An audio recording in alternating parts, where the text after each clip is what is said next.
आदरणीय राष्ट्रपति जी के भाषण को मेरी तरफ से आदरपूर्वक धन्यवाद भी देता हूं, अभिनंदन भी करता हूं।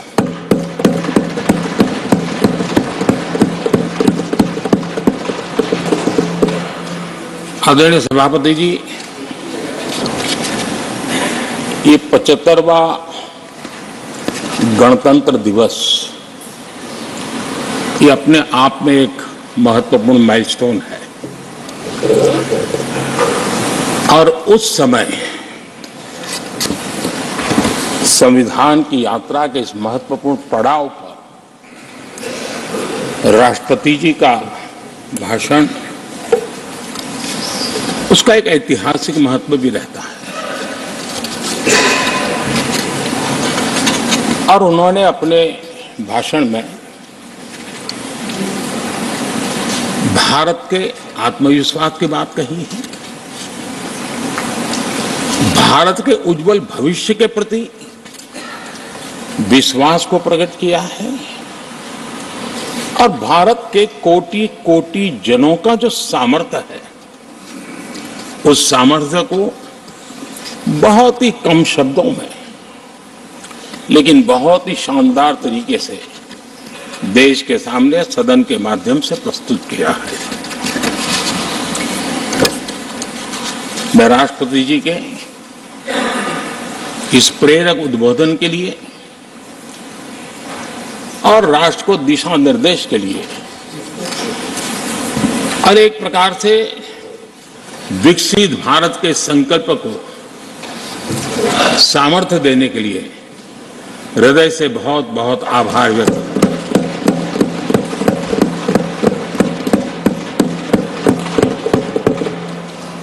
चर्चा के दरमियान अनेक मान्य सदस्यों ने अपने विचार रखे और चर्चा को समृद्ध करने का अपने अपने तरीके से प्रयास भी किया। इस चर्चा को समृद्ध करने के प्रयास करने वाले सभी आदरणीय साथियों का भी मैं हृदय से आभार व्यक्त करता हूं, अभिनंदन करता हूं।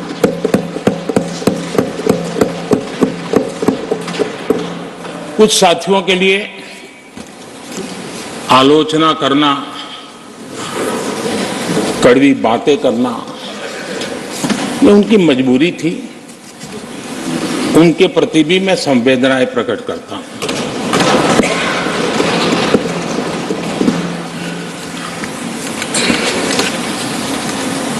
मैं उस दिन तो कह नहीं पाया, लेकिन मैं खड़गे जी का विशेष आभार प्रकट करता हूं।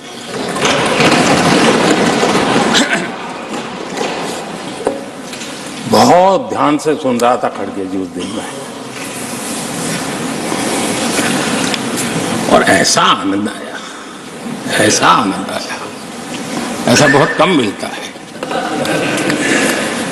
लोकसभा में तो कभी कभी मिल जाता है, लेकिन आजकल वो दूसरी ड्यूटी पर है तो मनोरंजन कम मिलता है। लेकिन लोकसभा में मनोरंजन की जो कमी हमें खल रही है, उस दिन आपने पूरी कर दी।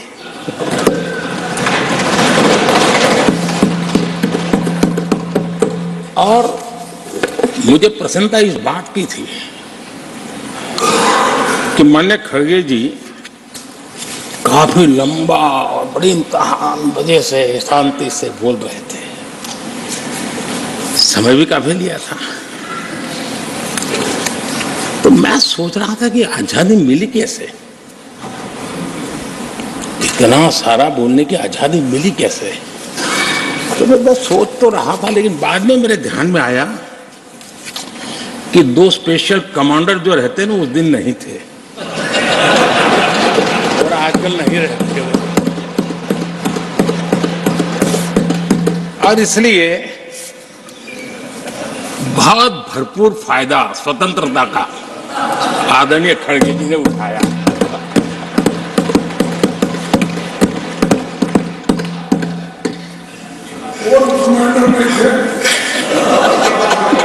और मुझे लगता है कि उस दिन खड़गे जी ने सिनेमा का एक गाना सुना होगा, ऐसा मौका फिर कहां मिलेगा।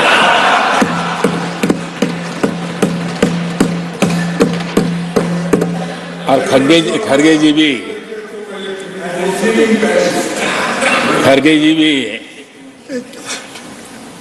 एम्पायर नहीं है, कमांडोज नहीं है, तो चौके छक्के मारने में मजा आ रहा था उनको। लेकिन एक बात खुशी की रही, उन्होंने जो 400 सीट एनडीए के लिए आशीर्वाद दिया है,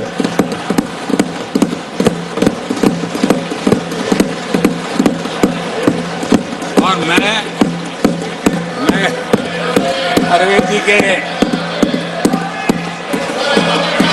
इन आशीर्वाद को, आपके आशीर्वाद मेरे सौराठों पर, अब आपको आशीर्वाद वापिस लेना तो ले सकते हैं, क्योंकि एक कमांडो तो आ गए हैं।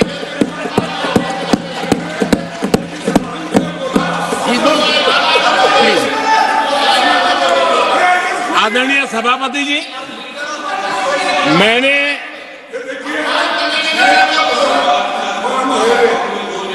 आदरणीय सभापति जी,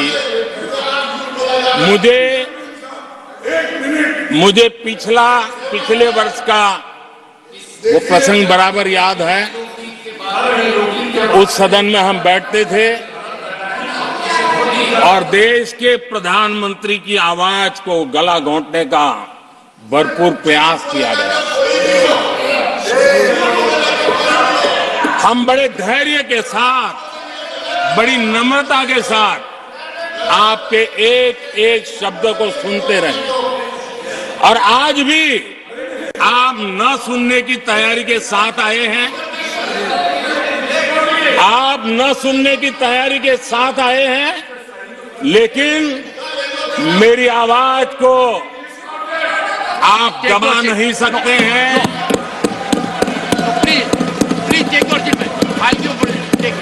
देश की जनता ने इस आवाज को ताकत दी हुई है।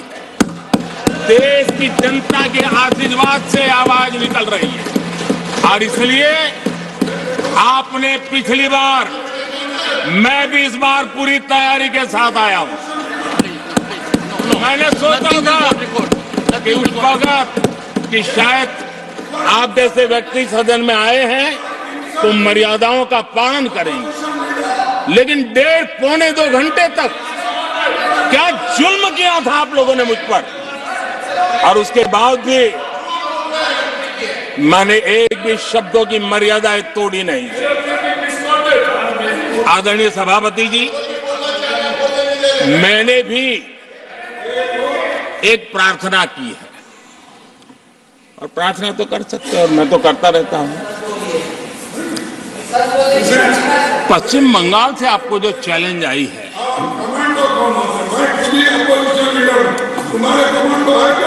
और पश्चिम बंगाल से चैलेंज आई है कि कांग्रेस 440 पार नहीं कर पाएगी, 40 पार नहीं कर पाएगी। मैं प्रार्थना करता हूं कि आप 40 बचा पाए।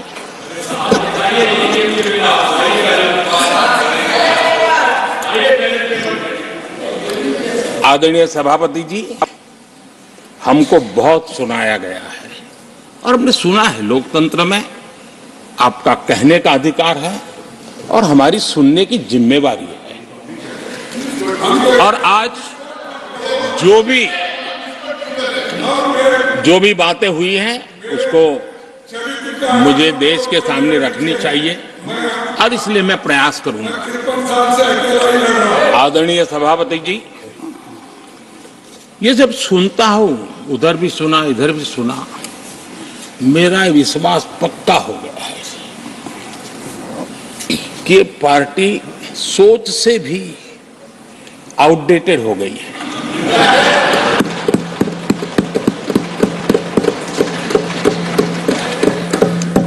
और जब सोच आउटडेटेड हो गई है, तो उन्होंने अपना कामकाज भी आउटसोर्स कर दिया है। देखते ही देखते इतना बड़ा दल, इतने दशकों पर तक देश पर राज करने वाला दल, ऐसा पतन, ऐसी गिरावट हमें खुशी नहीं हो रही है। हमारी आपके प्रति संवेदनाएं हैं, लेकिन डॉक्टर क्या करेगा जी? पेशेंट खुद।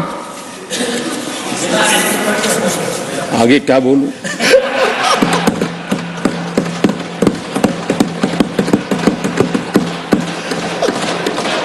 आदरणीय सभापति जी, ये बात सही है कि आज बहुत बड़ी बड़ी बातें होती हैं, सुनने की ताकत भी खो चुके हैं, लेकिन मैं तो देश के सामने बात रखने के लिए जरूर कहूंगा। जिस कांग्रेस ने सत्ता के लालच में सरेआम लोकतंत्र का गला घोंट दिया था,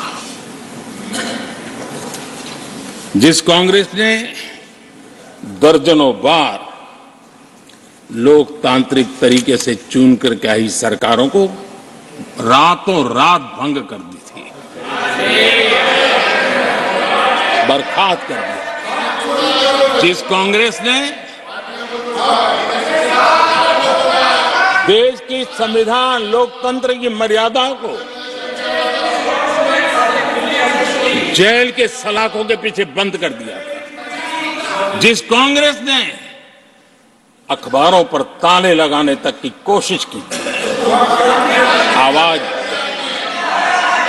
जो कांग्रेस देश को तोड़ने के नैरेटिव घड़ना का नया शौक उनको पैदा हुआ,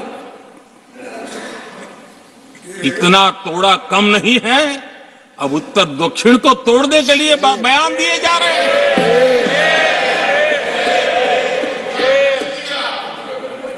और ये कांग्रेस हमें लोकतंत्र और फेडरलिज्म उस पर प्रवचन दे रही है।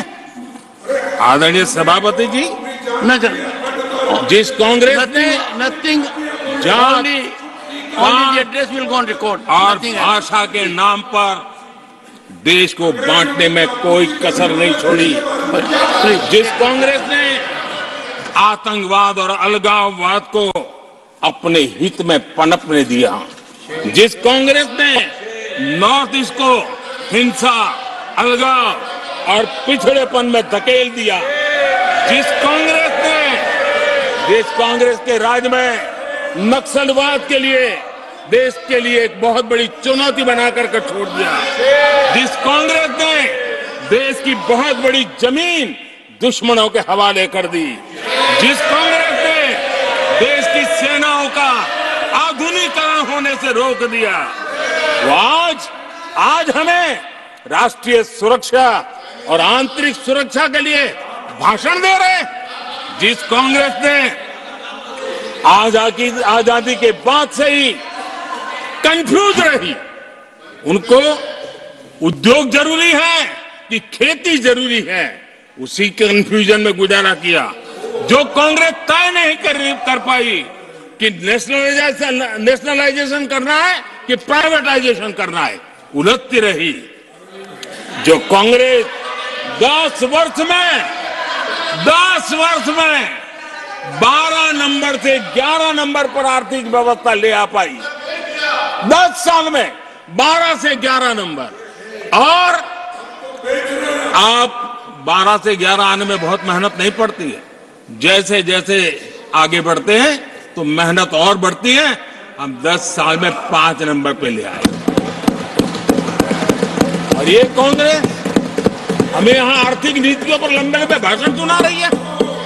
आदरणीय सभापति जी, जिस कांग्रेस ने ओबीसी को पूरी तरह आरक्षण नहीं दिया, जिसने सामान्य वर्ग के गरीबों को कभी आरक्षण नहीं दिया, जिसने बाबा साहब के बजाय बाबा साहब को भारत रत्न देने योग्य नहीं माना, अपने ही परिवार को भारत रत्न देते रहे, जिस कांग्रेस ने देश की गली सड़कों चौक चौराहे पर अपने ही परिवार के नाम के पाठ जड़ दिए हैं, वो हमें उपदेश दे रहे हैं, वो हमें सामाजिक न्याय या पाठ पढ़ा रहे हैं। आदरणीय सभापति जी, जिस कांग्रेस के अपने नेता की कोई गारंटी नहीं है, अपनी नीति की कोई गारंटी नहीं है, वो मोदी की गारंटी पर सवाल उठा रहे हैं।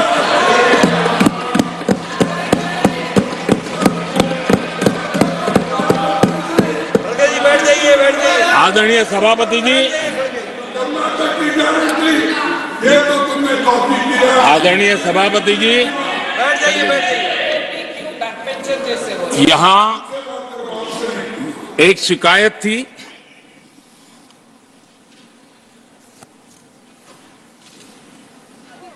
और उनको लगता है कि हम ऐसा क्यों कहते हैं, हम ऐसा क्यों देख रहे हैं। देश और दुनिया उनके 10 साल के कार्यकाल को ऐसे क्यों देखती थी, देश क्यों नाराज हो गया।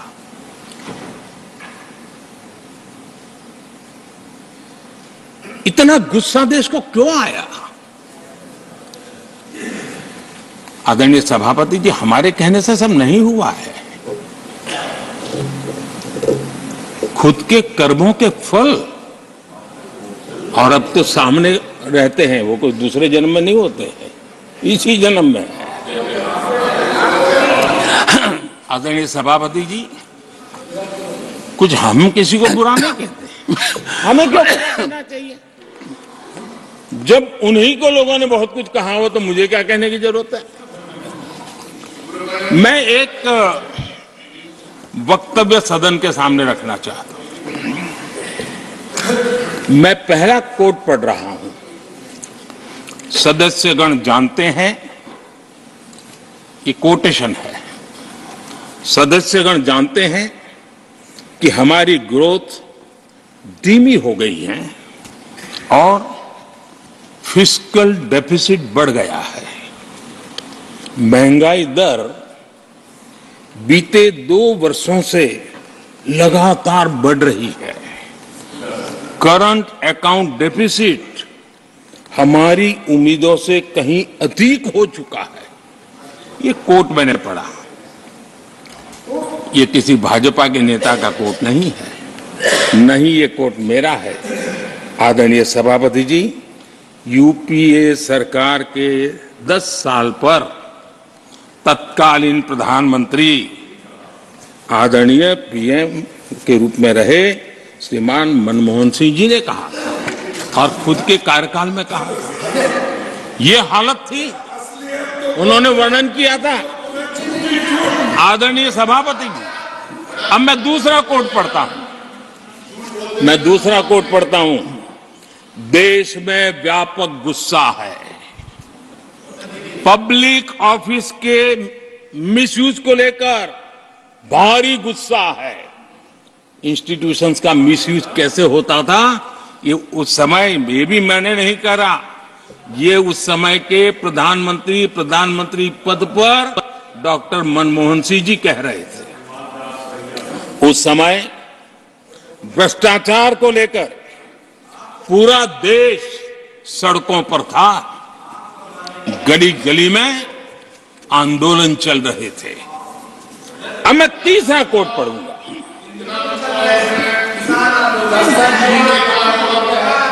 एक संशोधन की कुछ पंक्तियां हैं,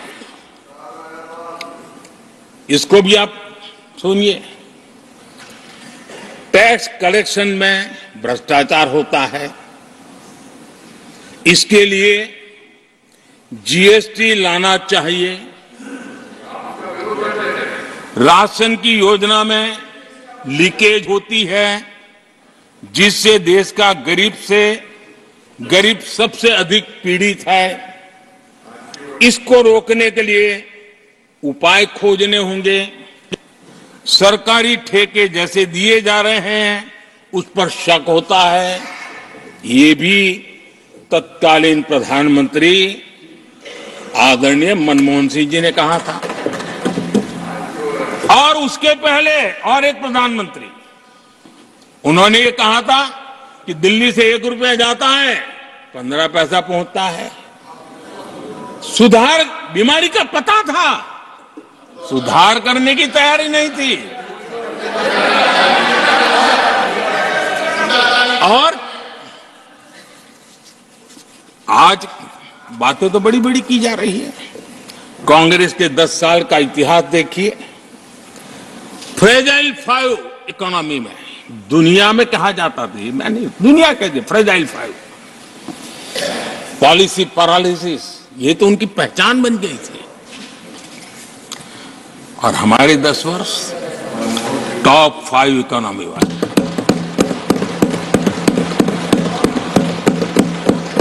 हमारे बड़े और निर्णायक फैसलों के लिए 10 साल याद किए जाए। आदरणीय सभापति जी, हम उस कठिन दौर से बहुत मेहनत करके, सोच समझ करके देश को संकटों से बाहर लाए हैं। ये देश ऐसे ही आशीर्वाद नहीं दे रहा है। आदरणीय सभापति जी,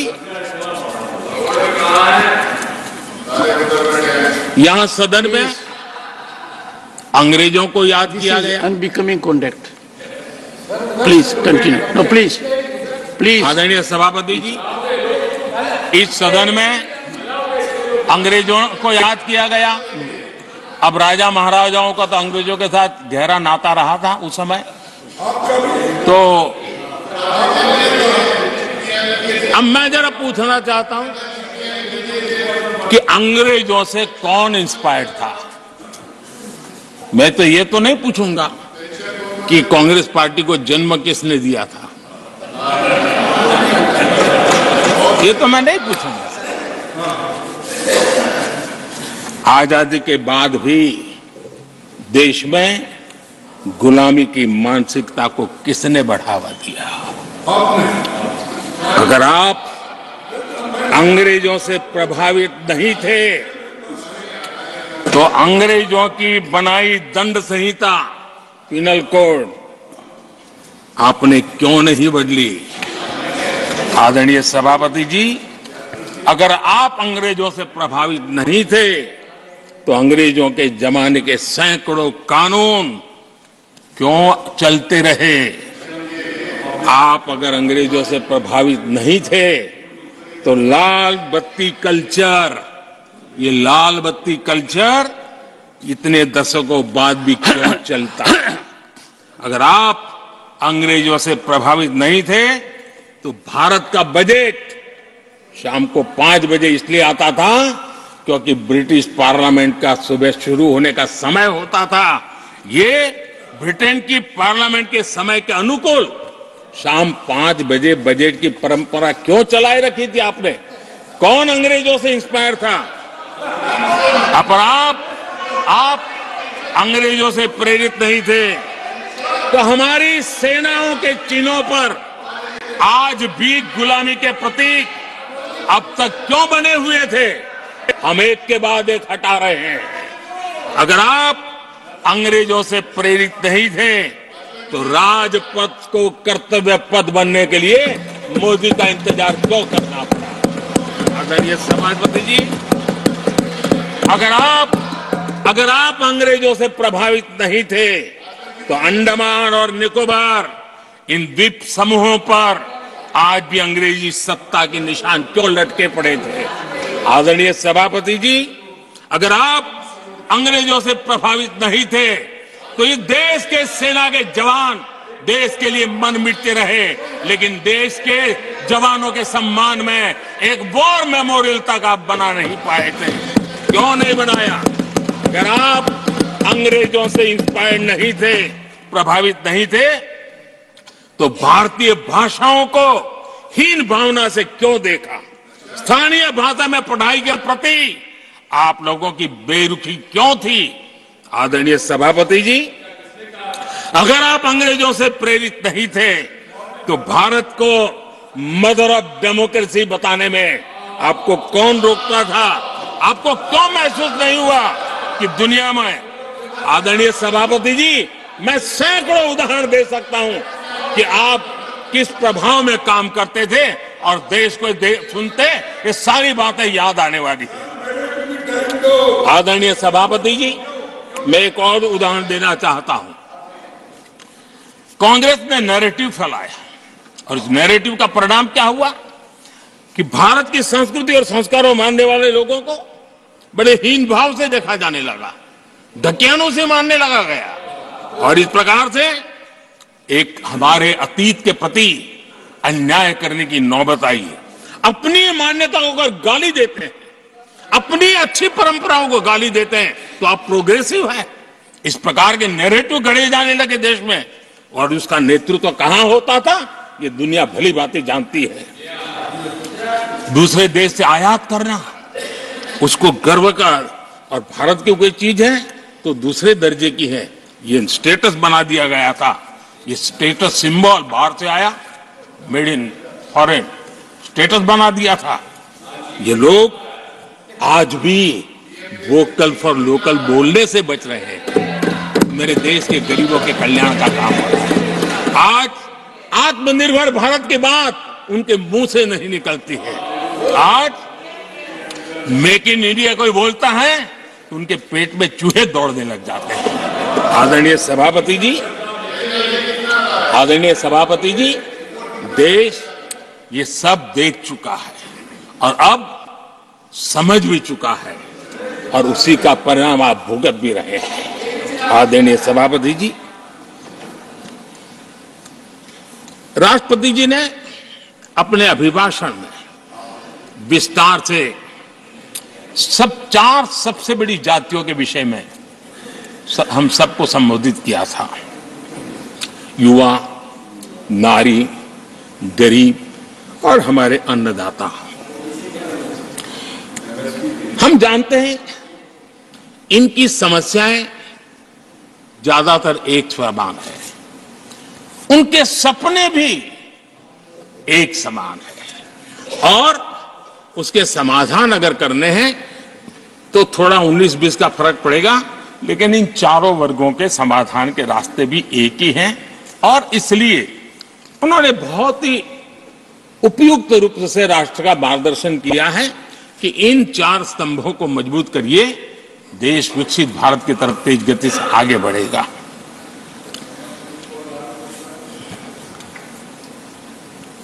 आदरणीय सभापति जी, अगर हम 21वीं सदी में हैं, हम विकसित भारत के सपने को इसी सदी में 2047 तक सिद्ध करना चाहते हैं, तो 20वीं सदी की सोच नहीं चल सकती। 20वीं सदी का स्वार्थी एजेंडा, मैं और मेरा वाला जो खेल है ना, वो 21वीं सदी में देश को समृद्ध नहीं, विकसित भारत नहीं बना सकता है। कांग्रेस इन दिनों काफी बातें हो रही जाति की, फिर से एक बार क्यों जरूरत पड़ गई उनको मैं तो नहीं जानता हूं, लेकिन अगर उनको जरूरत पड़ी है तो पहले जरा अपने गरिबान में झांके, उनको पता चलेगा क्या किया है। दलित, पिछड़े और आदिवासी, कांग्रेस जन्मजात उनकी सबसे बड़ी विरोधी रही है।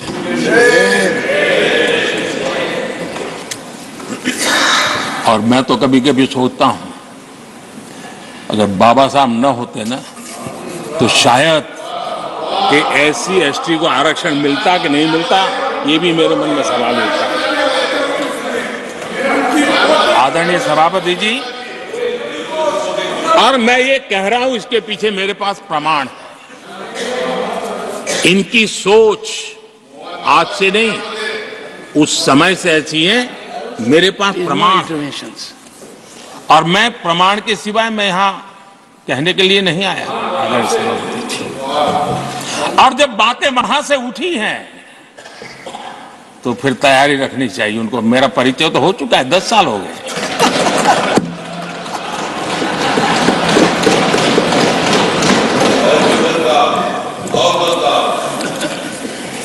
एक बार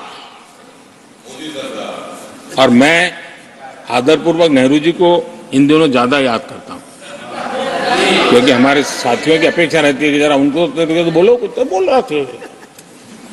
अब देखिए, एक बार नेहरू जी ने एक चिट्ठी लिखी थी और ये चिट्ठी मुख्यमंत्रियों को लिखी थी। मैं उसका अनुवाद पढ़ रहा हूं। उन्होंने लिखा था, ये देश के प्रधानमंत्री पंडित नेहरू जी द्वारा उस समय के देश के मुख्यमंत्रियों को लिखी गई चिट्ठी है, ऑन रिकॉर्ड है। मैं अनुवाद पढ़ता हूं। मैं किसी भी आरक्षण को पसंद नहीं करता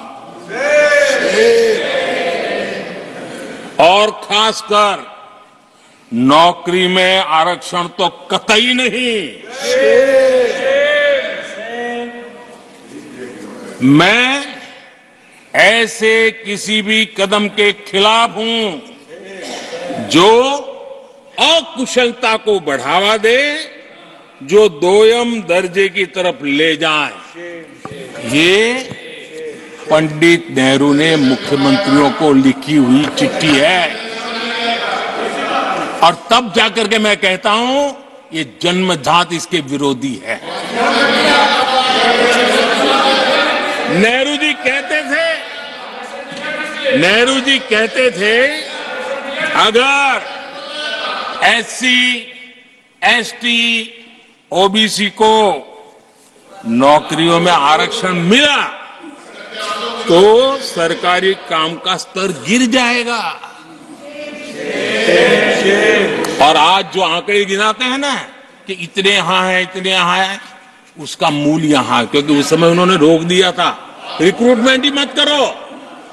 अगर उस समय सरकार में भर्ती हुई होती और वो प्रमोशन करते करते आगे बढ़ते तो आज यहां पर पहुंचते। सभापति जी, ये कोर्ट में पढ़ रहा हूं, आप वेरीफाई कर सकते हैं। मैं पंडित नेहरू का कोर्ट पढ़ रहा हूं।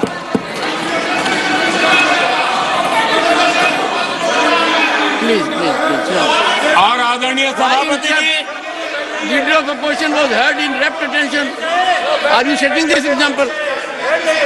Leader of opposition. आदरणीय सभापति जी, please sit down. Sit down. आप तो जानते हैं, नेहरू जी ने जो कहा वो कांग्रेस के लिए हमेशा से पत्थर की लकीर होता है। नेहरू जी ने कहा, मतलब पत्थर की लकीर उनके लिए। दिखावे के लिए आप कुछ भी कहें, लेकिन आपकी सोच ऐसे कई उदाहरणों से सिद्ध होती है। मैं अनगिनत उदाहरण देख सकता हूं, लेकिन मैं एक उदाहरण जरूर देना चाहता हूं, और वह उदाहरण मैं जम्मू कश्मीर का देना चाहता हूं। कांग्रेस ने जम्मू कश्मीर के एससी, एसटी, ओबीसी को 7 दशकों तक उनके अधिकारों से वंचित रखा।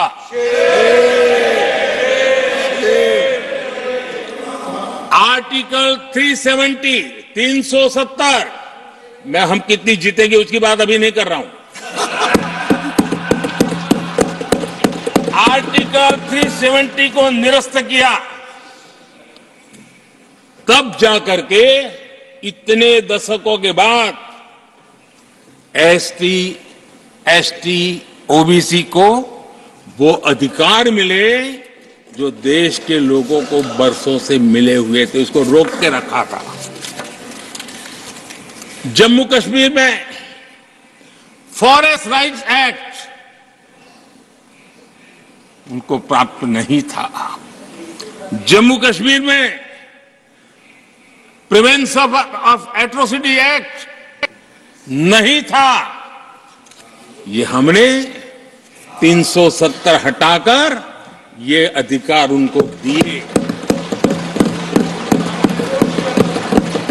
हमारे एससी समुदाय में भी सबसे पीछे पीड़ित कोई रहा तो हमारा वाल्मीकि समाज रहा, लेकिन हमारे वाल्मीकि परिवारों को भी 7-7 दशक के बाद भी जम्मू कश्मीर में रहे लोगों की सेवा करते रहे, लेकिन डोमिसाइल का अधिकार नहीं दिया गया। ये है। और मैं आज देश को भी अवगत करना चाहता हूं कि स्थानीय निकायों में, लोकल सेल्फ गवर्नमेंट्स में ओबीसी के आरक्षण का विधेयक भी कल 6 फरवरी को लोकसभा में भी पारित।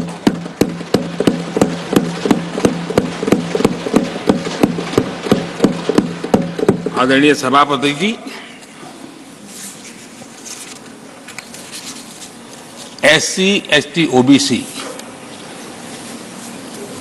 उनको बड़ी भागीदारी ने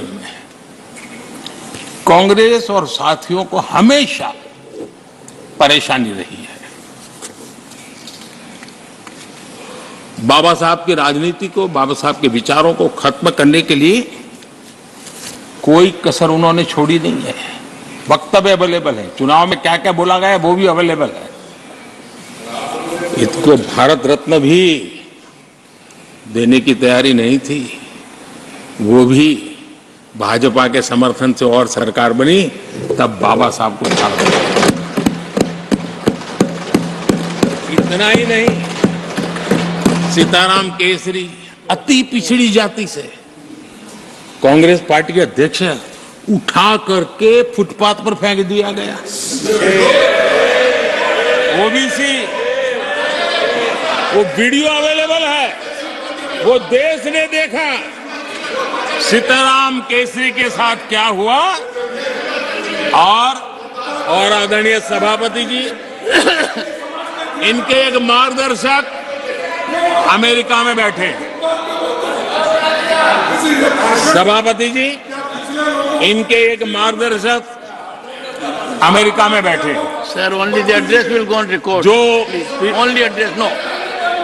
पिछले चुनाव में हुआ तो हुआ के लिए फेमस हो गए थे, और कांग्रेस इस परिवार के काफी करीबी है। उन्होंने अभी संविधान निर्माता बाबा साहब आंबेडकर के उनके योगदान को छोटा करने का भरपूर प्रयास।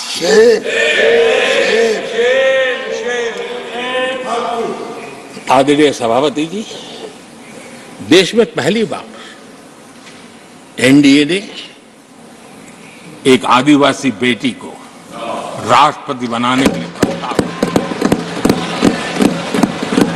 उनको उम्मीदवार बनाया।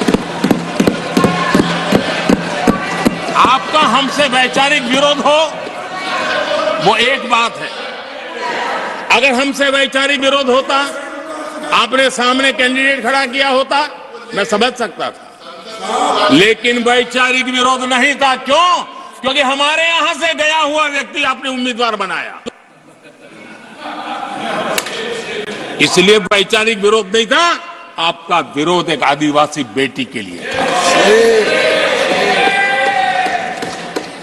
और इसलिए आपने, और ये जब सांगमा जी चुनाव लड़ रहे, वो भी एक आदिवासी नॉर्थ, उनके साथ भी यही किया गया था।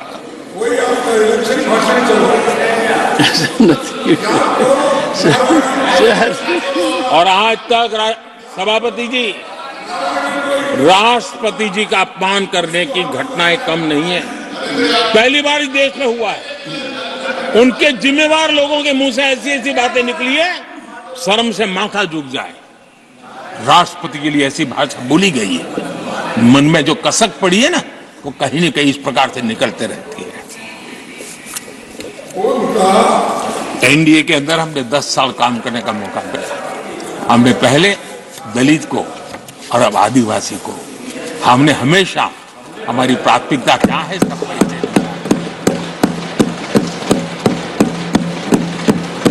आदरणीय सभापति जी, जब हम हमारी सरकार के परफॉर्मेंस की बात करता हूं,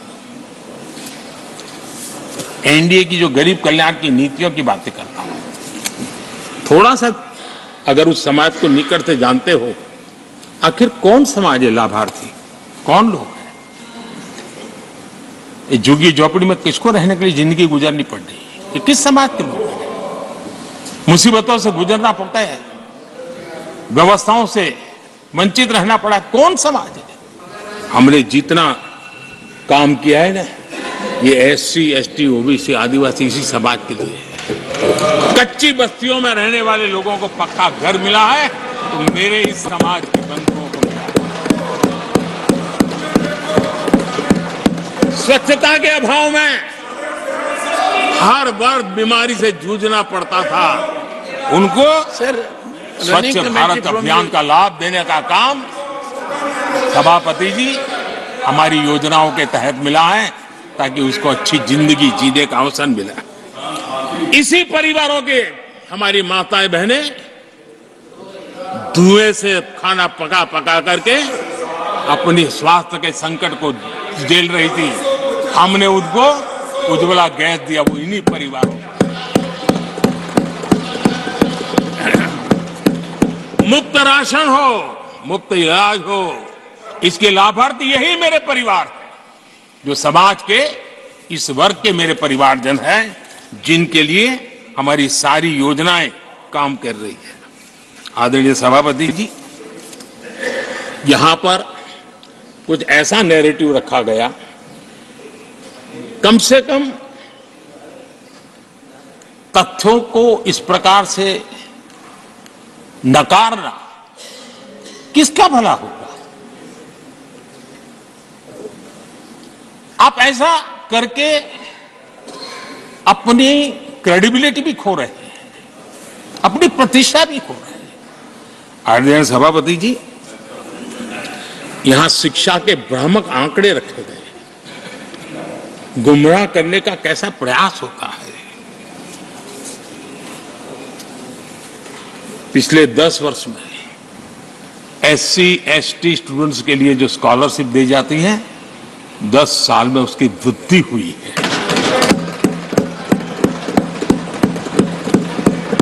इन 10 वर्षों में स्कूलों में, हायर एजुकेशन में नामांकन की संख्या भी बहुत बढ़ी है और ड्रॉप आउट बहुत तेजी से कम हुआ।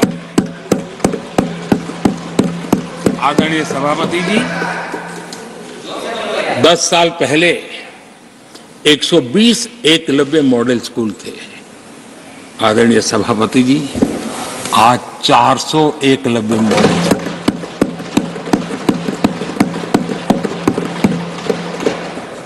आप इन चीजों को क्यों नकारते हैं, क्यों ऐसा करते हैं, मुझे समझ नहीं आ रहा। सभापति जी, पहले एक सेंट्रल ट्राइबल यूनिवर्सिटी थी, आज 2 सेंट्रल ट्राइबल यूनिवर्सिटीज हैं।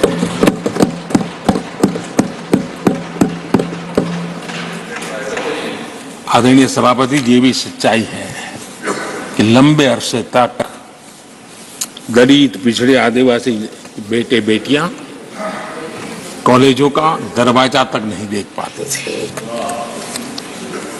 मुझे याद है, मैं गुजरात में जब CM बना तो मेरे लिए चौंकाने वाला एनालिसिस मेरे सामने आया।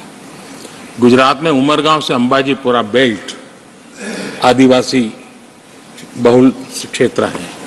हमारे दिग्विजय जी के एक दामाद भी उसी इलाके में है। उस पूरे इलाके में साइंस स्ट्रीम की एक भी स्कूल नहीं थी। मैं जब वहां गया, अब उस इलाके में मेरे आदिवासी बच्चों के लिए साइंस स्ट्रीम की स्कूल नहीं होगी तो इंजीनियरिंग, डॉक्टरी का तो सवाल ही कहां उठता है। ऐसी मिनिमम चीजें और यहां पर क्या भाषण दे रहे हैं जी। आदरणीय सभापति जी, और मैं बताना चाहता हूं, सदन को गर्व होगा, संतोष, आप उस सदन में बैठे हैं, वहां एक ऐसी सरकार आपके साथ बात कर रही है कि ऐसी सरकार नेतृत्व कर रही है जहां कितना बड़ा परिवर्तन आया।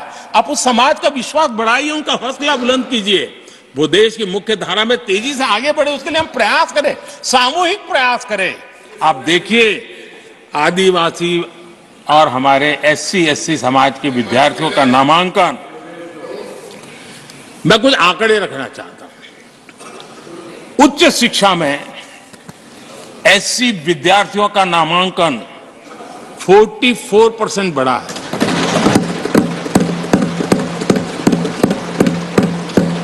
उच्च शिक्षा में एसटी विद्यार्थियों का नामांकन 65% बढ़ा है। हायर एजुकेशन में ओबीसी समाज के विद्यार्थियों का नामांकन में 45% बढ़ोतरी। और जब मेरे गरीब, दलित, पिछड़े, आदिवासी, वंचित उन परिवार के बच्चे हायर एजुकेशन में जाएंगे, डॉक्टर बनेंगे, इंजीनियर बनेंगे, उस समाज के अंदर एक नया वातावरण पैदा होगा। और उस दिशा में हमारी कोशिश यही है कि मूलभूत समस्याओं का समाधान करने के लिए थोड़ा समय लगे, लेकिन मजबूती से काम करे। और इसलिए हमने एजुकेशन पर इस प्रकार से बल दे के काम किया है। कृपा करके जानकारियों का अभाव है तो कहिए, हम जानकारियां दे देंगे, लेकिन ऐसे नैरेटिव मत बनाइए ताकि आपकी प्रतिष्ठा भी कम हो, आपके शब्द की ताकत खत्म हो जाए। आप पर दया आ जाती है कभी कभी।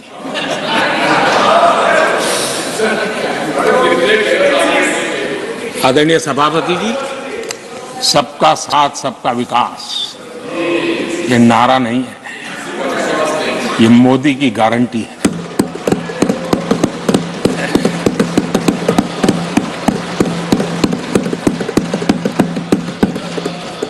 और जब इतने सारे काम करते हैं, मान लीजिए किसी ने एक कविता लिख करके भेजी थी, कविता तो बड़ी लंबी है, तो उसमें एक वाक्य है, मोदी की गारंटी का दौर है, मोदी की गारंटी का दौर है, नए भारत की भोर, नए भारत की भोर,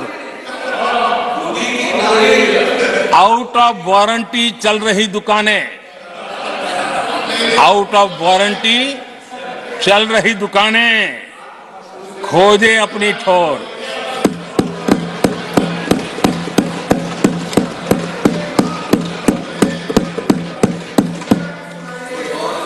आदरणीय सभापति जी, किस प्रकार से देश में निराशा फैलाने का प्रयास, मैं ये तो समझता हूं जो लोग इतनी निराशा की गर्त में डूब चुके हैं, वैसे निराशा फैलाने का उनका सामर्थ्य भी बचा नहीं है, वो भी सामर्थ्य नहीं बचा। आशा का तो संचार कर ही नहीं सकते, जो खुद निराशा में डूबे उनसे आशा है। लेकिन देश में हर जगह जहां बैठो वहां निराशा निराशा निराशा फैलाने का जो खेल चल रहा है और सच्चाई को नकार करके हो रहा है, वो न खुद का भला कर पाएंगे न देश का भला कर पाएंगे। आदरणीय सभापति जी, हर बार एक ही गाना गाया जाता है, समाज के कुछ वर्गों को भड़काने के लिए बिना हकीकतों को ऐसे वाक्य बोल दिए जाते हैं।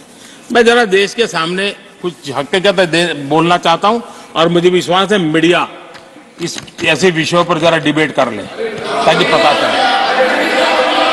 आदरणीय सभापति जी,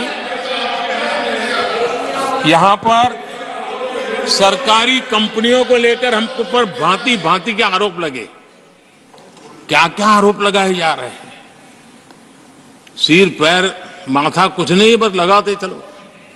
अब देखिए, देश को याद है मारुति के शेयर का क्या खेल चल रहा था। उस जमाने में हेडलाइन बना करती थी, मारुति शेयर का क्या चल रहा था। मैं उसकी गहराई में नहीं जाना चाहता, वरना उनको वहां तक पानी पहुंचेगा कि शायद यहां पर करंट लग जाएगा, इसलिए मैं वहां तक जाना नहीं चाहता। आदरणीय सभापति जी, आदरणीय सभापति जी, देश को जानना जरूरी है। आदरणीय सभापति जी, मैं तो आजाद भारत में पैदा हुआ हूं, मेरे विचार भी आजाद है और मेरे सपने भी आजाद हैं। तो गुलामी की मानसिकता को जीने वाले हैं, उसके बाद और कोई चीजें नहीं है, वही पुराने कागज लेकर के घूमते रहते हैं। आदरणीय सभापति जी, कांग्रेस ने कहा कि हमने पीएसयू बेच दिए, पीएसयू डुबो दिए, बाती बाती की बातें यहां सुन और वरिष्ठ लोगों के मुंह से सुन रहा था। याद कीजिए बीएसएनएल, एमटीएनएल को बर्बाद करने वाले कौन थे? वो कौन सा कालखंड था जब बीएसएनएल, एमटीएनएल बर्बाद हो चुके? जरा याद कीजिए एचएएल, उसकी दुर्दशा क्या करके रखी थी, बर्बादी। और जाकर के गेट पर भाषण देकर के 2019 का चुनाव लड़ने का एजेंडा तय होता था एचएएल के नाम पर। जिन्होंने एचएएल को तबाह कर दिया था वो एचएएल के गेट पर जाकर के भाषण झाड़ रहे थे। आदरणीय सभापति जी, एयर इंडिया को किसने तबाह कर दिया, किसने बर्बाद कर दिया? ये हालत कौन लाया था? कांग्रेस पार्टी और यूपीए ये 10 साल की उनकी बर्बादी से मुंह नहीं मोड़ सकते। देश भली भांति जानता है। और अब मैं हमारे कार्यकाल के जरा सफलता की बात बताना चाहता हूं। आदरणीय सभापति जी, आज जिस बीएसएनएल को आपने तबाह करके छोड़ा था ना, वो बीएसएनएल आज made in India 4G, 5G उस तरफ आगे बढ़ रहा है और दुनिया का ध्यान आकर्षित कर रहा है। आदरणीय सभापति जी, एचएएल के लिए इतने भ्रम फैलाए, आज रिकॉर्ड मैन्युफैक्चरिंग एचएएल कर रहा है, रिकॉर्ड रेवेन्यू जनरेट कर रहा है एचएएल, जिसको लेकर के इतने जो होले चलाए। और कर्नाटका में एशिया की सबसे बड़ी हेलीकॉप्टर बनाने वाली कंपनी एचएएल बन गई। कहां छोड़ा था, कहां जाके लगाया, हमने पहुंचाया। आदरणीय सभापति जी, एक कमांडो जहां नहीं है, एलआईसी को लेकर भी पता नहीं कैसे कैसे बड़े विद्वत्तापूर्ण बयान देते थे। एलआईसी का ऐसा हो गया, एलआईसी का वैसा हो गया, एलआईसी का यूं हो गया। जितनी गलत बातें एलआईसी को ले बोलनी चाहिए बोली। और तरीका यही है, किसी को बर्बाद करने अफवाह फैलाओ, झूठ फैलाओ, भ्रम फैलाओ।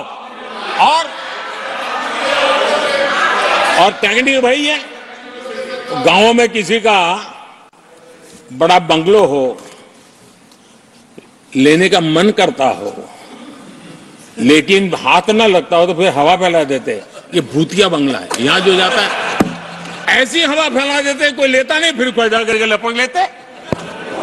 एलआईसी क्या चलाया? आदरणीय सभापति जी, मैं सीना तान करके सुनाना चाहता हूं, आंखें ऊंची करके सुनाना चाहता हूं, आज एलआईसी के शेयर रिकॉर्ड स्तर पर ट्रेड हो रहे हैं। क्यों? आदरणीय सभापति जी, अब प्रचार किया जा रहा है पीएसयू बंद हो गए, पीएसयू बंद हो गए। अब उनको तो याद भी नहीं होगा क्या है, बस किसी ने पकड़ा दिया, बोलो बोलो। 2014 में देश में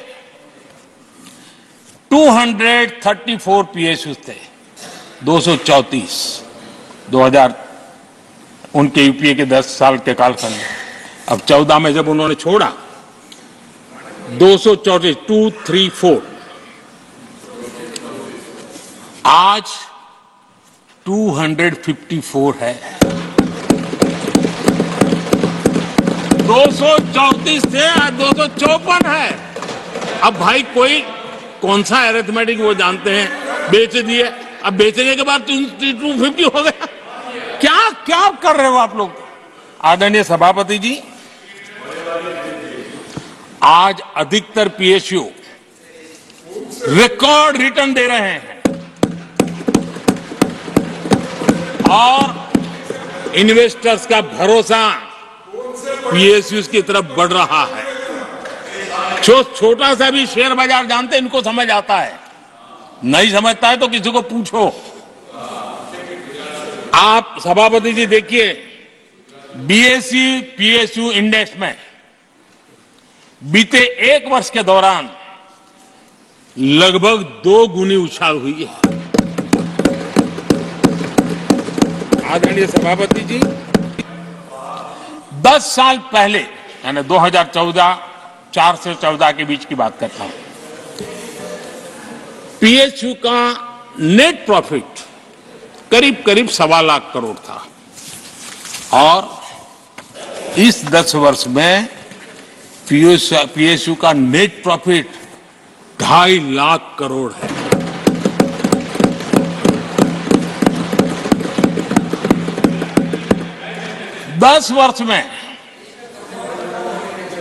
हमारे 10 वर्ष में पीएसयू की नेट वर्थ 9.5 लाख करोड़ से बढ़कर के 17 लाख करोड़ हो गई है।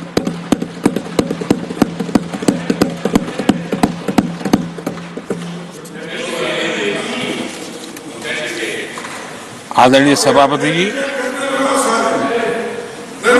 इनका हाथ जहां भी लगता है ना, उसका डूबना तय हो जाता है और उससे यही दशा करके उन्होंने छोड़ी थी।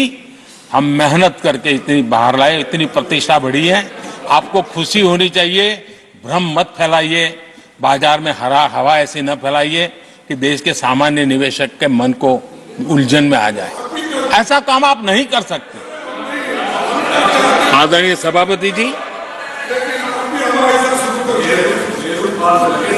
इन लोगों की मर्यादा इतनी है, अब इन्होंने अपने युवराज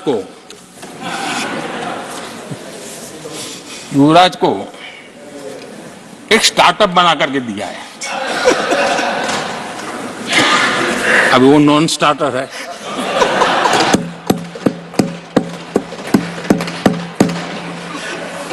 न तो वो लिफ्ट हो रहा है, न वो लॉन्च हो रहा है।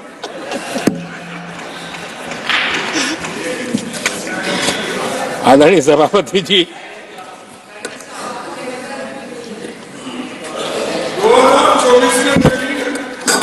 आप पिछली बार भी इतनी शांति से रहे हो तो कितना मजा था।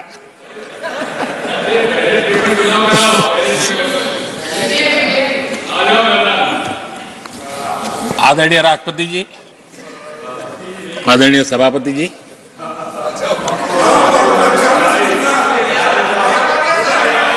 बधाई हो, बधाई हो, बधाई हो, सबको बधाई हो। आदरणीय सभापति जी, मेरा सौभाग्य रहा कि मुझे लंबे समय तक एक राज्य के मुख्यमंत्री के नाते देश की और जनता की सेवा करने का अवसर मिला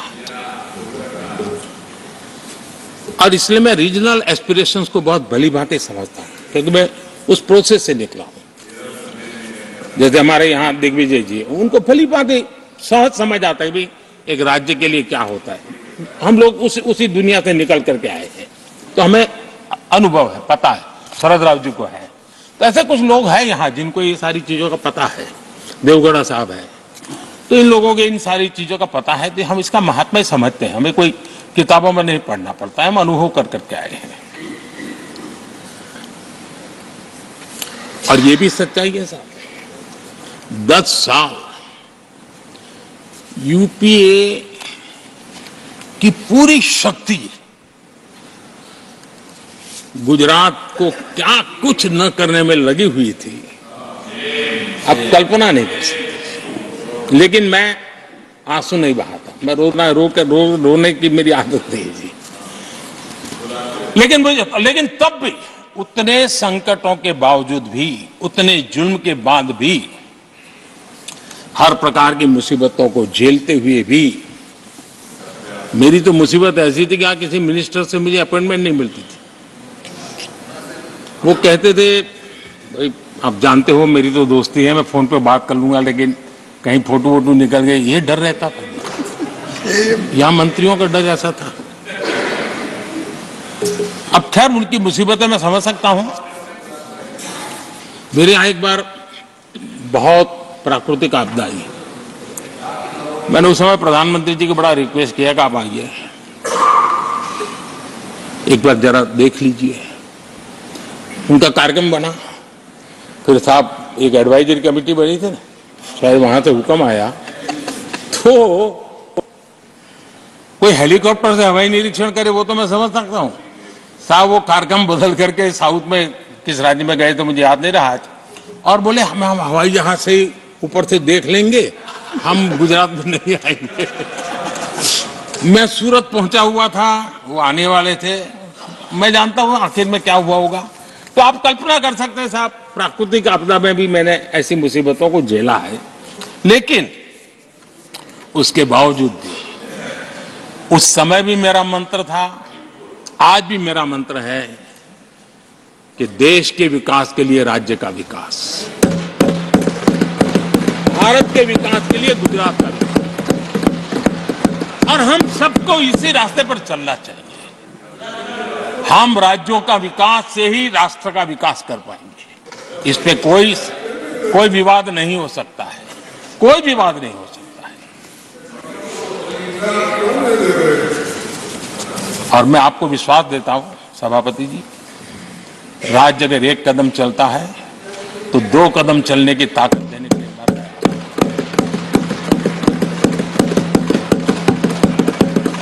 कोऑपरेटिव फेडरलिज्म क्या होता है, और मैंने तो हमेशा कहा कॉम्पिटिटिव कोऑपरेटिव फेडरलिज्म। आज देश को जरूरत है कॉम्पिटिटिव कोऑपरेटिव फेडरलिज्म। हमारे राज्यों के बीच में तंदुरुस्त स्पर्धा हो ताकि हम तेजी से देश में आगे बढ़े। एक सकारात्मक सोच के साथ हमको चलने की जरूरत है। और मैं ये राज्य में था तब भी इसी विचारों को लेकर के काम करता था, इसलिए चुपचाप सहता भी था। आदरणीय सभापति जी, कोविड एक उदाहरण है, इतना बड़ा संकट आया दुनिया का। ऐसे संकट के समय राज्य के मुख्यमंत्रियों के साथ 20 बैठकें की उस कालखंड में, एक एक बात का विचार विमर्श करके साथ लेकर के, और सभी राज्यों का सहयोग, एक टीम बन करके केंद्र और राज्य ने काम किया। दुनिया जिस मुसीबत को झेल नहीं पाई, हम सब ने मिल करके, किसी एक को क्रेडिट मैं कभी नहीं दूंगा, सब ने मिल करके इस देश को बचाने के लिए जो हो सकता है, राज्यों को भी उसकी क्रेडिट लेने का पूरा अधिकार है। इस सोच में हमने काम किया। आदरणीय सभापति जी, G20 का आयोजन है, हम दिल्ली में कर सकते थे। हम दिल्ली में इन बड़े बड़े नेताओं के बीच रह करके सब कुछ क्या नहीं कर, पहले हुआ ही है। हमने ऐसा नहीं किया। हमने G20 का पूरा यश राज्यों को, दिल्ली में एक मीटिंग की तो राज्य में 200, एक एक राज्य को एक्सपोजर मिले दुनिया में। ये गलती से नहीं हुआ, योजना के तरीके से हुआ है। मेरे लिए किसकी सरकार है इसके आधार पर मैं देश नहीं चलाता। हम सब मिलकर के देश आगे बढ़ाना चाहते हैं, इस भूमिका से काम किया है। आदरणीय सभापति, हमारे देश में विदेश के मेहमान आते थे तो मेरे आने के बाद आ रहे था, थोड़ा पहले भी आते थे। आज विदेशी मेहमान आते हैं तो मेरा आग्रह रहता है कि आपको एक दिन किसी राज्य में जाना चाहिए। मैं उनको लेते के जाता हूं राज्यों में, ताकि उनको पता चले कि मेरा देश यानी दिल्ली नहीं है, मेरा देश चेन्नई में भी है, मेरा देश बेंगलुरु में भी है, मेरा देश हैदराबाद में भी है, मेरा देश पुरी में भी है, भुवनेश्वर में भी है, मेरा देश कलकत्ता में भी है, मेरा देश गुवाहाटी में भी है। पूरे दुनिया को मेरे देश के हर कोने का एक्सपोजर मिले, इसके लिए हम कोशिश करते हैं। वहां की सरकार का सहयोग असहयोग इसके तराजू पर नहीं तोलते हैं। एक ईमानदारी से इस देश के भविष्य के लिए पूरे विश्व मेरे भारत को जाने, इसके लिए हम इस प्रयास करते हैं। और मैं अभी भी 26 जनवरी को इतना बड़ा काम रहता है, सबको मालूम है। उसके बाद भी मैं 25 तारीख को फ्रांस के राष्ट्रपति को राजस्थान की गलियों में घुमा रहा था। दुनिया को पता चले कि मेरा राजस्थान ऐसा।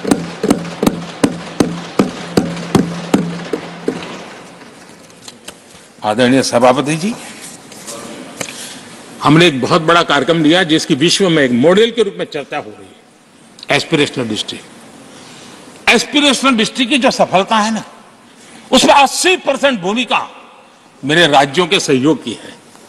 राज्यों ने जो सहयोग किया है, उन्होंने एस्पिरेशनल डिस्ट्रिक्ट की मेरी भावना को समझा है। आज उस एस्पिरेशनल डिस्ट्रिक्ट को आगे बढ़ाने के लिए 80% ताकत राज्यों से मिल रही है, डिस्ट्रिक्ट लेवल के अफसरों से मिल रही है। और जो राज्य, वो राज्य की औसत में भी आखिरी पायदान पे खड़े थे, वो आज नेशनल एवरेज के साथ कंपटीशन करने लगे। ये डिस्ट्रिक्ट कभी पिछड़ी डिस्ट्रिक्ट मानी जाती थी। ये सबका सहयोग से हो रहा है और इसलिए हमारे कार्यक्रमों की रचना ही सबको साथ लेकर के चलने की है और मिल करके देश के भविष्य को बनाने की है। आज देश का हर कोना, हर परिवार विकास के फल प्राप्त करे, ये हम सबका दायित्व है और हम उसी दिशा में जाना चाहते हैं। हम हर राज्य को उसका पूरा हक भी देना चाहते हैं। लेकिन मैं आज एक अहम मुद्दे पर मेरी पीड़ा व्यक्त करना चाहूंगा। आदरणीय सभापति जी, एक राष्ट्र हमारे लिए सिर्फ जमीन का टुकड़ा नहीं है, हम सबके लिए एक इकाई ऐसी है जो प्रेरणा देने वाली इकाई है। जैसे शरीर होता है, शरीर में जैसे अंगांगी भाव होता है, अगर पैर में कांटा लगे तो पैर ये नहीं कहता है, हाथ कभी नहीं सोचता है कि मुझे क्या, पैर को कांटा लगा है, पैर पैर का काम करेगा। पल भर में हाथ पैर के पास पहुंच जाता है, कांटा निकालता है।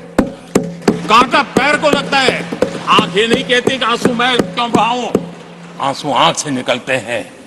हिंदुस्तान के किसी भी कोने में दर्द हो तो पीड़ा सबको होनी चाहिए। अगर देश का एक कोना, अगर शरीर का एक अंग अगर काम नहीं करता है तो पूरा शरीर अपंग माना जाता है। शरीर जिस प्रकार से, अगर देश का भी कोई कोना, देश का कोई क्षेत्र विकास से वंचित रह जाएगा तो देश विकसित नहीं हो सकता है। और इसलिए हमें भारत को एक अंगांगी भाव से देखना होना चाहिए, उसको टुकड़ों में नहीं देखना चाहिए। जिस प्रकार से हिंदी और भाषा बोली जा रही है, देश को तोड़ने के लिए, राजनीतिक स्वार्थ के लिए नए नैरेटिव गढ़े जा रहे हैं। एक पूरी सरकार मैदान में उतर करके भाषा गढ़ रही है। इससे बड़ा देश का दुर्भाग्य क्या हो सकता है? आप मुझे बताइए, झारखंड का कोई आदिवासी बच्चा अगर ओलंपिक के खेल के अंदर जाकर के मेडल लेकर आएगा तो क्या हम ये सोचते हैं कि तो झारखंड का बच्चा है? पूरा देश कहता है हमारा देश है। जब एक झारखंड का बच्चे में प्रतिभा देखते हैं और देश हजारों करोड़ रुपया, हजारों लाखों रुपया खर्च करके उसको अच्छे कोचिंग के लिए दुनिया के किसी देश में भेजता है, तो हम ये सोचेंगे कि खर्चा झारखंड के लिए हो रहा है, क्या देश के लिए नहीं हो रहा है? हम क्या करने लगे हैं, क्या भाषा बोलने लगे? इस देश का गौरव, हमारे यहां वैक्सीन, देश के करोड़ों लोगों को वैक्सीन का, हम ये कहेंगे वैक्सीन तो उस कोने में बनी थी इसलिए हक उनका है, देश को नहीं मिल सकती? कैसा सोच सकते हैं? क्या वैक्सीन उस शहर में बनी थी इसलिए देश के और भागों को इसका लाभ नहीं मिलेगा? ये सोचेंगे क्या? क्या सोच बन गई है? और एक राष्ट्रीय दल के अंदर से ऐसे विचार है, ये बहुत बहुत दुखद की बात है।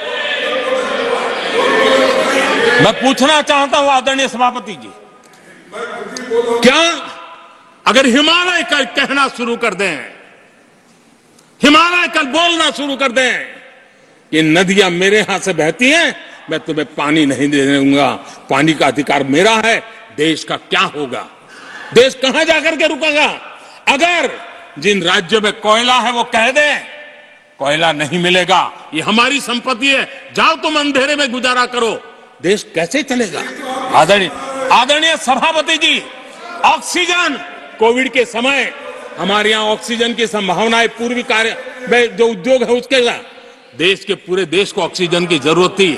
अगर उस समय पूरब के लोग कह करके बैठ जाते ऑक्सीजन को हम नहीं दे सकते, हमारे लोगों की जरूरत है, देश को कुछ नहीं मिलेगा, क्या होता देश का? उन्होंने संकट झेल करके भी देश को ऑक्सीजन पहुंचाया। देश के अंदर ये भाव तोड़ने का क्या प्रयास हो रहा है? क्या इस प्रकार से देश को ये हमारा टैक्स, हमारे मनी किस भाषा में बोला जा रहा है? ये देश के भविष्य के लिए नया खतरा पैदा करने वाली बात है।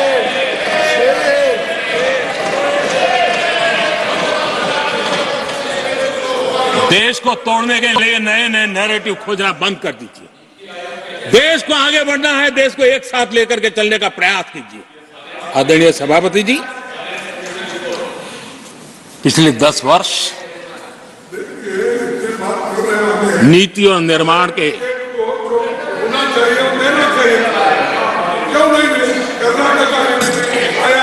आदरणीय सभापति जी, आदरणीय सभापति जी, Nothing will go on record. No. आदरणीय सभापति जी, Take your seat. नीति और निर्माण, This conduct doesn't suit your ये position. नए भारत की नई दिशा दिखाने के लिए Please take your seat. जो दिशा हमने पकड़ी, Please take your seat. जो निर्माण कार्य हमने लिए हैं, बीते एक दशक में हमारा पूरा फोकस बेसिक सुविधाएं जरूर मिले, उस पर हमारा ध्यान केंद्रित रहा है। आदरणीय सभापति जी, हर परिवार का जीवन स्तर ऊपर उठे, उसके जीवन में ईज ऑफ लिविंग बढ़े। अब समय की मांग है, उसकी क्वालिटी ऑफ लाइफ में हम कैसे सुधार लाए। हम आने वाले दिनों में हमारी पूरी शक्ति, पूरा सामर्थ्य ईज ऑफ लिविंग से एक कदम आगे बढ़ करके क्वालिटी ऑफ लाइफ की तरफ हम बढ़ाना चाहते हैं। हम उसके लिए जाएंगे।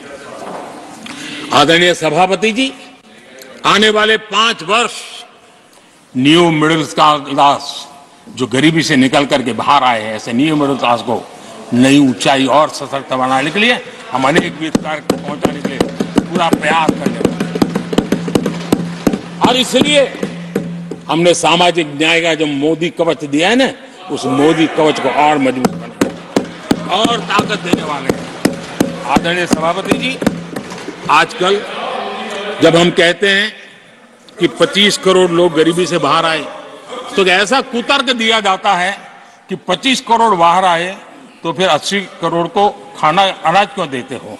आदरणीय सभापति जी, हम जानते हैं कोई बीमार व्यक्ति हॉस्पिटल से बाहर आ जाए ना, तो भी डॉक्टर कहता है कुछ दिन इसको ऐसे ऐसे संभालिए, खाने में परहेजी रखिए, ढिकना करिए, फलाना करिए। ये कहना क्यों?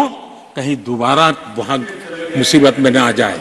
जो गरीबी से बाहर निकला है ना, उसको ज्यादा संभालना चाहिए, ताकि कोई ऐसा संकट आकर के फिर से गरीबी की तरफ लपक न जाए। और इसलिए उसको मजबूती देने का समय देना चाहिए। ये समय हमने गरीब को मजबूत, ताकि वो फिर से वो न्यू मिडिल क्लास फिर से वापिस उस गर्त में डूब न जाए। हम 5 लाख रुपए आयुष्मान का देते हैं ना, उसके पीछे ये इरादा है। परिवार में एक भी बीमारी आ जाए ना, मध्यम वर्ग का आदमी भी गरीब बनने से देर नहीं लगती है। और इसलिए गरीबी से बाहर निकलना जितना जरूरी है, उतना गलती से भी गरीबी की तरफ पीछे न चला जाए, उसके लिए ध्यान रखने की आवश्यकता है। और इसलिए हम अनाज देते हैं, अनाज देते रहेंगे, किसी को बुरा लगे या न लगे। 25 करोड़ गरीबी से बाहर निकले हैं, न्यू मिडिल क्लास हुए हैं, लेकिन मुझे समझ है, मैं उस दुनिया जी करके आया हूं, उनको जरूरत ज्यादा है। और इसलिए हमारी ये योजना जारी रहेगी। आदरणीय सभापति जी,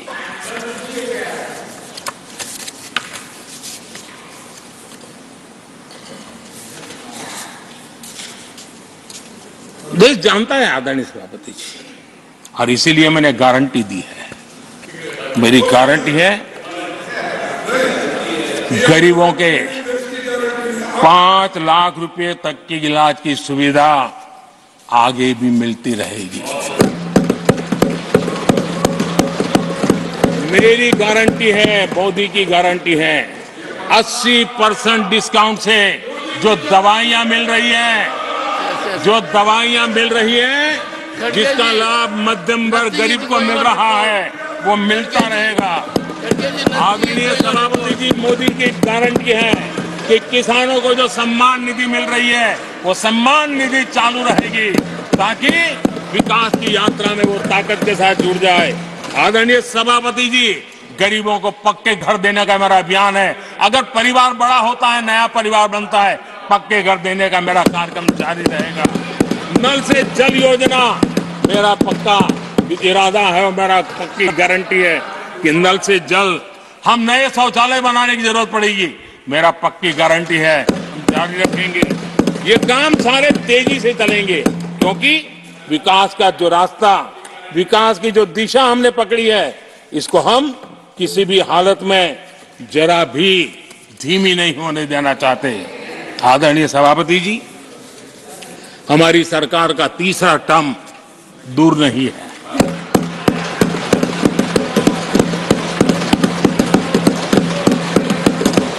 कुछ लोग इसे मोदी 3.0 कहते हैं।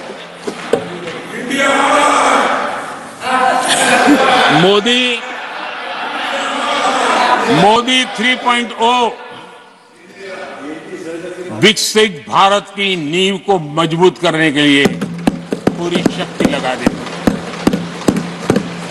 आदरणीय सभापति जी, अगले 5 साल में भारत में डॉक्टरी की संख्या पहले की तुलना में अनेक गुना बढ़ेगी। मेडिकल कॉलेजों की संख्या बढ़ेगी। इस देश में इलाज बहुत सस्ता और सुलभ हो जाएगा। आदरणीय सभापति जी, अगले 5 साल में हर गरीब के घर में नल से जल का कनेक्शन होगा। आदरणीय सभापति जी, आने वाले 5 साल में उन गरीब को पीएम आवास जो देने हैं, एक भी वंचित नहीं रहे, इसका पक्का ख्याल रखा जाएगा। अगले 5 साल सोलर पावर से बिजली बिल जीरो, बिजली बिल जीरो।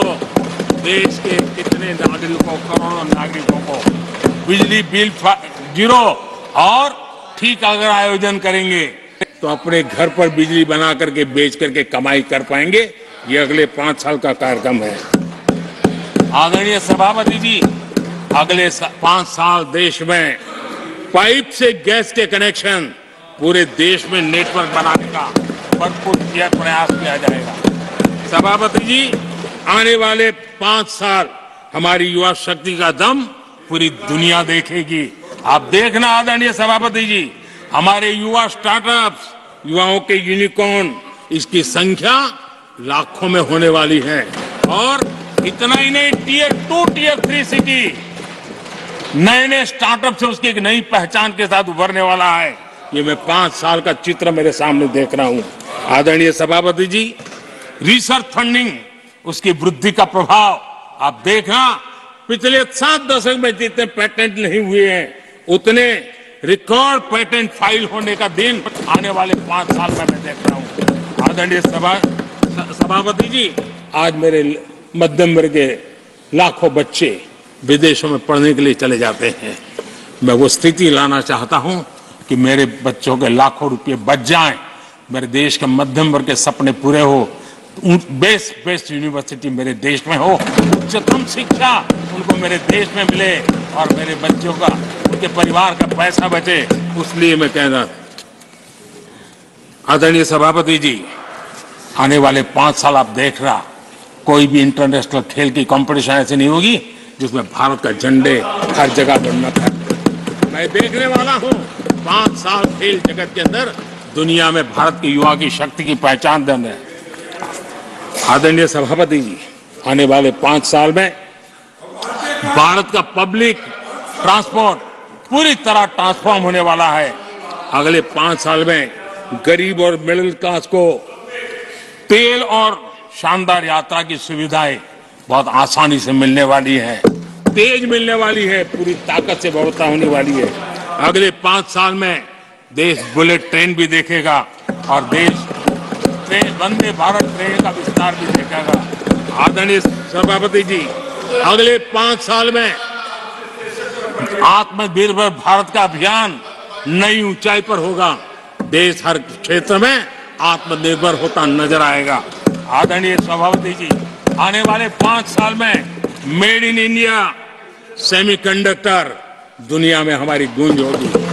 इलेक्ट्रॉनिक हर गुड्स में वो चीप होगी जिसमें किसी न किसी भारतीय का पसीना होगा। आदरणीय साहब, दुनिया के इलेक्ट्रिक बाजार में, इलेक्ट्रॉनिक बाजार में एक नई गति का सामर्थ्य आने वाले 5 साल में देश देखेगा। आदरणीय सभापति जी, आज देश लाखों करोड़ रुपए का तेल इंपोर्ट करता है। अपनी ऊर्जा जरूरतों के लिए हम ज्यादा से ज्यादा आत्मनिर्भर बनने की दिशा में काम करेंगे और मुझे विश्वास है हम ऊर्जा जरूरतों पर जो डिपेंडेंसी है वो कम करने में सफल होंगे। इसे इतना ही नहीं, आदरणीय सभापति जी, ग्रीन हाइड्रोजन अभियान हम दुनिया के बाजार को लालायित करने की दिशा में आगे बढ़ रहे हैं। हमारा ग्रीन हाइड्रोजन ऊर्जा जरूरतों को पूरा करने का सामर्थ्य रहेगा। इथेनॉल की दुनिया में हम तेजी से आगे बढ़ रहे हैं। हम 20% का लक्ष्य प्राप्त करके हमारे लोगों को ट्रांसपोर्टेशन में सस्ता मिले, इसकी व्यवस्था होगी। आदरणीय सभापति जी, जब मैं 20% इथेनॉल की बात करता हूं, उसका सीधा लाभ मेरे देश के किसानों को होने वाला है। किसानों की नई बचत मिलने वाली है। देश के हजारों करोड़ रुपए आज खाद्य देते हैं। कृषि प्रधान देश तो कहते हैं, लेकिन आज भी हजारों करोड़ रुपयों का खाने का तेल हमें बाहर से लाना पड़ रहा है। हमारा देश के किसानों पर मुझे भरोसा है और मुझे पक्का जो नीतियों को लेकर के हम चलते हैं, एडिबल ऑयल में मेरा देश बहुत एक आत्मनिर्भर 5 साल में हो जाएगा और जो पैसा बचेगा मेरे देश के किसान की जेब में जाएगा, जो आज विदेश के बाजार में जाता है। आदरणीय सभापति जी, केमिकल की खेती के कारण हमारी धरती माँ को बहुत नुकसान हो रहा है। आने वाले 5 साल में नेचुरल फार्मिंग की तरफ देश के किसानों को ले जाने में हम सफलतापूर्वक आगे बढ़ेंगे। एक नया जागृति का काम होगा, हमारी धरती माँ की भी सुरक्षा होगी। आदरणीय सभापति जी, नेचुरल फार्मिंग बढ़ने से दुनिया के बाजार में भी हमारे उत्पादों की ताकत बढ़ने वाली है। आदरणीय सभापति जी, यूएन के माध्यम से मैंने मिलेट का अभियान चलाया। श्री अन्न तक के नाते आज हमने उसकी पहचान दी है। मैं वो दिन दूर नहीं देखता हूं जबकि आने वाले 5 साल में दुनिया के बाजार में सुपर फूड के रूप में मेरे गांव के छोटे छोटे किसानों के द्वारा पैदा हुआ मिलेट, श्री अन्न, दुनिया के बाजार में प्रतिष्ठा होगी, सुपर फूड की प्रतिष्ठा होगी।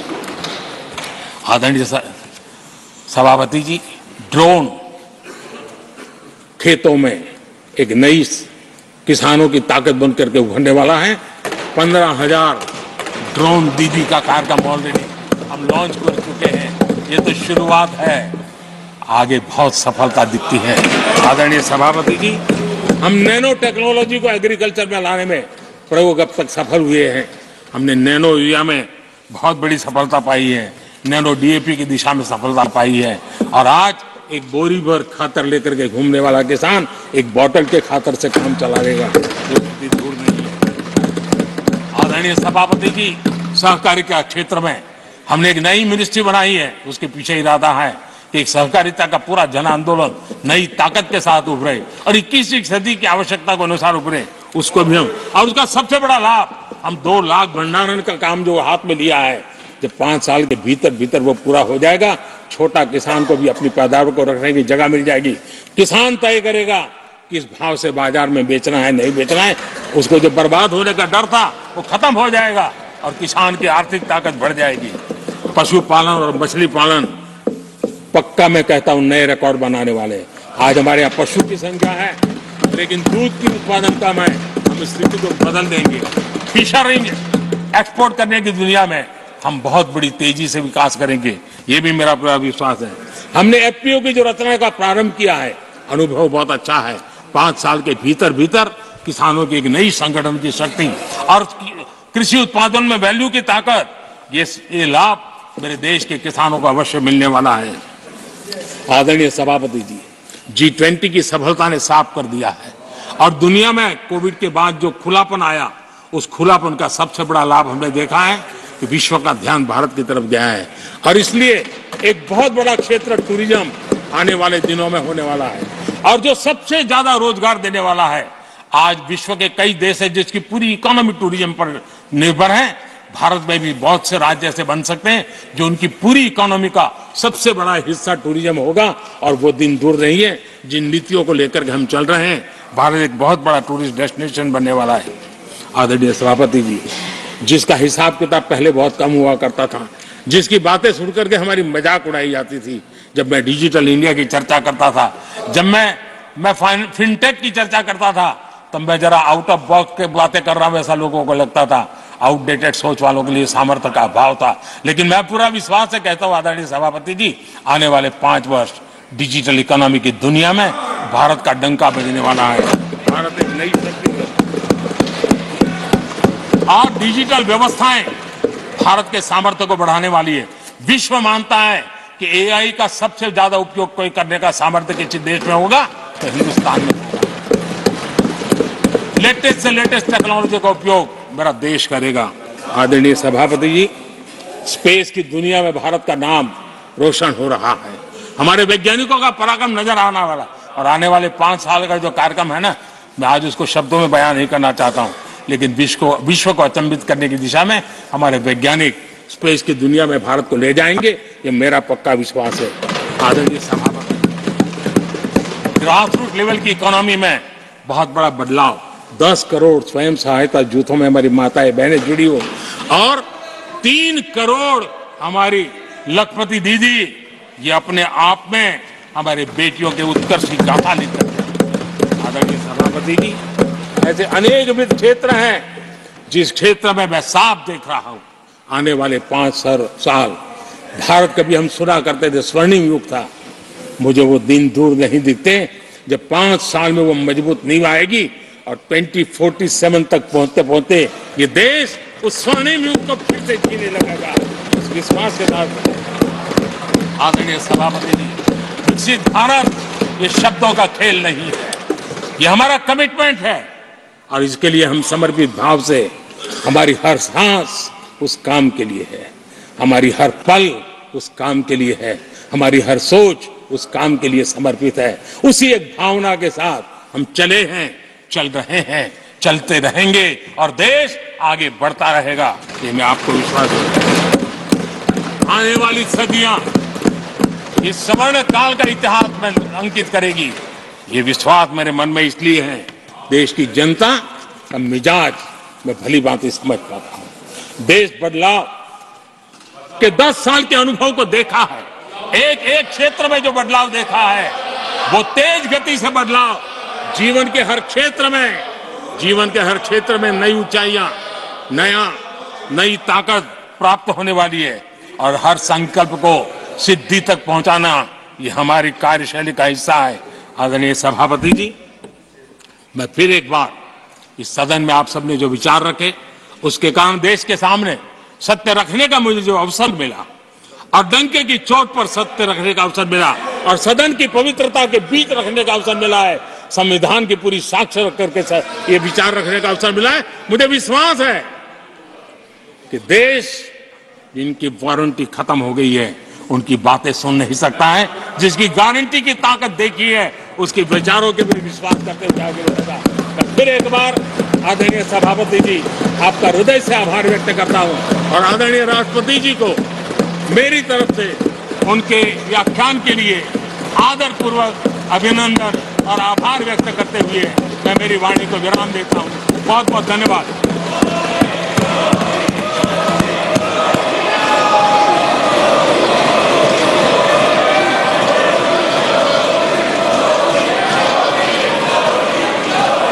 I